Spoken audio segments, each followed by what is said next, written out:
Oi, aqui é o Roberto e eu fiquei muito tempo sem postar por causa de muitas coisas que aconteceram na minha vida pessoal, profissional, grandes mudanças. E nesse período eu pude pensar melhor, refletir sobre como eu queria continuar essa conversa que a gente vem tendo, que eu quero que continue, né? Espero você também.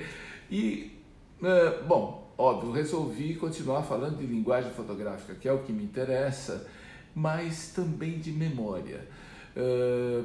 Por quê? Porque recentemente esse incêndio, essa tragédia do Museu Nacional, né, que como tantos brasileiros eu não pude conhecer, me deixou assim realmente chocado por ver essas imagens do nosso passado desaparecendo, né, diante dos nossos olhos, né? Quer dizer, é uma coisa chocante, porque um país que não tem passado é um país que não tem futuro, né? Eu cresci ouvindo que o Brasil era o país do futuro e cada vez mais eu acho que do jeito que a gente vai nós somos um país sem futuro, né? Mas não que eu estou aqui para falar de política, mas dessa impressão profunda que esse incêndio me causou e que me chamou a atenção para quanto é importante a memória, né? A memória é o nosso chão, é o chão onde a gente pisa para poder viver. Agora, como nós não podemos recuperar a memória do museu que se foi, né?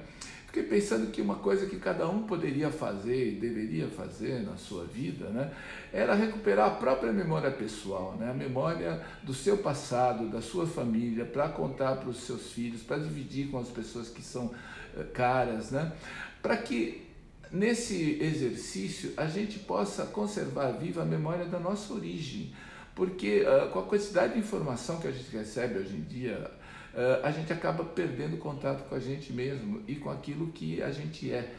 E isso é um problema tanto pessoal quanto social quando se trata, por exemplo, da memória coletiva, da memória de um país, né? Então, e a fotografia é um meio, é um instrumento importantíssimo para a preservação da memória, né? Bom, muito bem. Nesse período, além disso, quase na mesma época, eu acabei recuperando nessas mudanças que aconteceram um livro que eu tinha esquecido, que é um livro de uma física nuclear italiana sobre o Giordano Bruno, que foi um filósofo, um pensador, um alquimista, creio, que foi queimado vivo em 1600, depois de 8 anos de processo movido pela Inquisição. E qual era o crime que o Giordano Bruno cometeu? O crime que ele cometeu era de pensar diferente da Igreja Católica na época, né?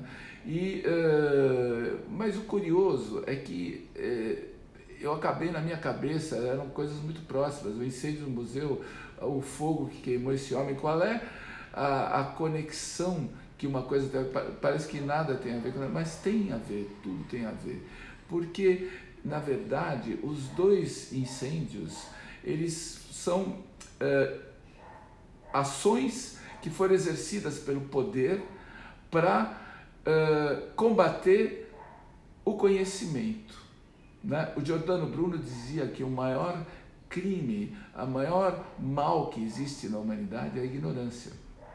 Por quê? Porque a ignorância torna fácil manobrar os homens, controlar. Se você não conhece nada, eu posso fazer qualquer coisa com você, porque eu te conto uma história, então você não pode verificar se aquilo é verdade ou não. Então, e aí também entra a memória. E ele, Giordano Bruno, ele era quase que o pai do que se chamava na época a arte da memória. Ele criou um tratado que chamava-se a arte da memória, que significava tanto exercícios para você poder recordar coisas, quanto a tentativa de entrar na memória, que é a memória do mundo, né? de tentar entender a história do homem, a história das coisas, a história do universo. Quer dizer, era um projeto muito, muito fascinante, mirabolante, de uma viagem do pensamento humano, e por isso ele acabou pagando com a vida por essa ousadia de pensar livremente, né? E ele disse, logo antes de morrer, que na verdade para ele a morte era uma passagem, que o que iria embora seria o corpo dele, mas que as ideias dele continuariam a estimular os homens na busca do conhecimento, né? Então, juntando uma coisa com outra, eu me veio uma grande vontade, quer dizer, de retomar a conversa sobre fotografia, tendo em base o que é uma conexão, né? Tanto da nossa memória, a necessidade de preservar a nossa memória, né? De uma memória viva, de uma memória que faça parte das nossas vidas, né? e que nos ajude a olhar para o futuro com essa bagagem, né? Com essa estrada da onde a gente está vindo, né? Cada um de nós, e nesse refletir sobre essa questão do museu, eu até pensei que esse museu, talvez ele poderia, a princípio eu falei, nossa, está tudo acabado e tal. Não, ele podia ser um museu da memória, ele podia ser um museu que mostra para a gente a importância, dentro desse vazio, né, de que ficou só as paredes, né, a importância de preservar o nosso passado. E a imagem teria um papel fundamental nesse processo, né, porque a fotografia e o cinema, né, juntamente com a fotografia, são a linguagem do nosso momento, né? Hoje a linguagem é a linguagem visual, a linguagem da imagem. Então, justamente aí eu volto à questão da linguagem fotográfica, né? A importância da linguagem fotográfica, mas entender até os rudimentos, da onde veio essa linguagem, da onde veio essa linguagem das imagens e como a gente pode articular essa linguagem, porque também nós somos também controlados pela imagem.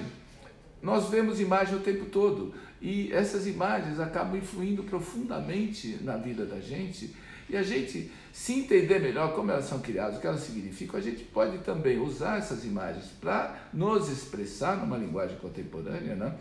E para entender o efeito que as imagens que chegam na gente fazem. Então eu acho que esse descolamento da realidade, tá, é uma coisa que acontece muito hoje em dia, até como questão das mídias sociais, todo mundo olhando para um celular, ninguém mais olha para o lado, né? Olha só para a tela. Então a gente tem que ter um pouco de controle, tem que ser mais ativo nesse processo, né? Então eu sou Roberto Secato, eu agradeço a sua atenção e vamos seguir essa estrada, ver onde vai nos levar esse caminho da memória. Até logo, muito obrigado pela sua atenção novamente e até a próxima.